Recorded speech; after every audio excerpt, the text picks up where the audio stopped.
Hello again everyone and welcome back to the Chassis Variant Series, myself, Critical Rocket, and here we are with the Marauder II-4L. Now, what do we all know what the L stands for with any battle mech in the Battletech universe? It is, of course, means it's a Capellan mech. It's House Liao's very own, and boy did these guys love their ECM tech when it became more widely available. Yes, indeed. So this is a pretty straightforward version of the Marauder. It comes with 2 Gauss rifles and a single ER PPC. As such, it stands as one of the most straightforward builds out there, but it does have the ECM system, which is incredibly useful for those of you who enjoy your stealth play, which obviously is the other thing that the Capellans did get into quite heavily, was use of stealth armour once it became more widely available. Lots of 4L variants usually come with some kind of stealth armour equipped, and I think it just became a standard Capellan tactic to be able to sneaky move their units around virtually unseen by sensors.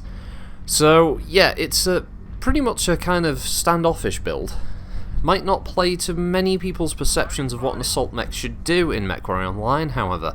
Obviously there's the complaint about LRM equipped assault mechs, especially into the 100-ton range. We're talking Kodiaks and things like Atli that may be equipped with a lot of LRMs and thus staying quite far back and not using their tonnage and thus hit points to absorb a lot of the damage in the fight. This arguably could be in the same kind of area, as it's essentially a mech that would do best using its stealth armor to get to a position out of sight when the fight starts, and then be able to hit targets at extreme range with very little comeback on them. So, as a default build in MechWarrior Online, it probably doesn't fit a lot of people's mold to what an 100-ton assault mech should do. Now, the benefit of this one is the fact that it has a high-mounted energy hardpoint, and it has ballistics in the arms, so it means that it can probably be turned into any type of ballistics boat that you prefer. Usually, I imagine, is something a bit more vicious, that plays along the lines of, I don't know, rotaries and some kind of large pulse laser, maybe, or maybe a few pulse lasers, that kind of thing, or just swapping out for a single heavier weapon and some lighter weaponry, maybe light Gauss rifles, that kind of thing. And strange beeping outside, if you heard that. So yeah, it's a fun mech. Regardless, I do like the sharp difference here in the other versions of the Marauder that's on offer in the pack. I think this was a very good choice, actually, the 4L, as yeah, it's a fun one, and it's got some interesting mechanics that can be played around with. I mean, who doesn't enjoy having a assault mech with ECM? It's been one of the top requests, basically, for a lot of people, is if you're taking, say, a DDC, gotta have ECM, hasn't it? You know, you gotta take, I mean, my mind's gone blank now on other assault mechs of ECM. There are a few, though, and this will definitely play into a lot of people's wheelhouses, the kind of thing they want to have, the ability to move with the rest of the assaults, keeping them under cover, and being able to... What, PB? Yes, we know it's your type of gameplay. Anyway, so this was one of those matches where I thought I did a lot better on damage, and apparently I actually did worse than I did in the 4A video, which I don't understand, because I was pretty sure I was getting good hits with those Gauss rifles. Jack all, apparently. It was a really good fight, though, obviously, for my team. For the enemy team, it was a bit unfortunate. It seemed like they had a couple of guys who broke off from the pack to try and attack the base, because this was, as you saw, it was an incursion match.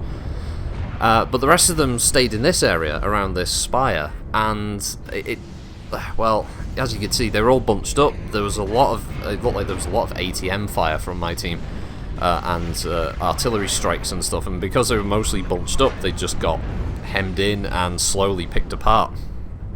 And yeah, I guess arguably there wasn't much I had to do with my 100 tons. Looking at it now, looking at the footage now, I was probably a little bit too, I don't know, too coy, too shy. I should have maybe got in there a bit more, but again, comparatively, Marauder 2's stock loadouts are not the most heavy on damage. You know, they're not trying to do an Atlas where it's like an SRM6, AC-20, LRM-20 medium lasers, you know, just getting in and just like dropping tons of damage as it moves in, or a Kodiak that's just equipped with so many energy weapons and, you know, things, even like supernovas with 6 large lasers and all these kind of things. This is just a pretty run-of-the-mill build. I think heavy mechs can carry this kind of weaponry with a few, you know, changes here and there. So it's not unusual to see a 75-tonner carrying more firepower than this 100-tonner. It's just one of the interesting approaches. I guess it makes the Marauder II more interesting, really. So that was pretty much the fight. There's going to be a slight crossfade edit here because there was just a bit where everyone was walking toward the base, and we shot one of the buildings, and that was that. I do recommend this version. It's obvious. It's a no-brainer with ECM, especially coupled with the fact that when you buy it, it already comes with stealth armor, so you don't have to pay out for that. It's already got double heat sinks, and you probably will have to mess around with a few things. It does come default with a light engine as well. None of these outside of, I think the 5A comes with an XL. Although saying that, I don't think any of them come with XL engines. It's either standard or light engines, so that's an upside for you. So that was that, and my crappy score's going to come up, as you can see. I don't know how I did so little. Bollocks in it. Anyway, have a good one all. Thanks for watching. Bye!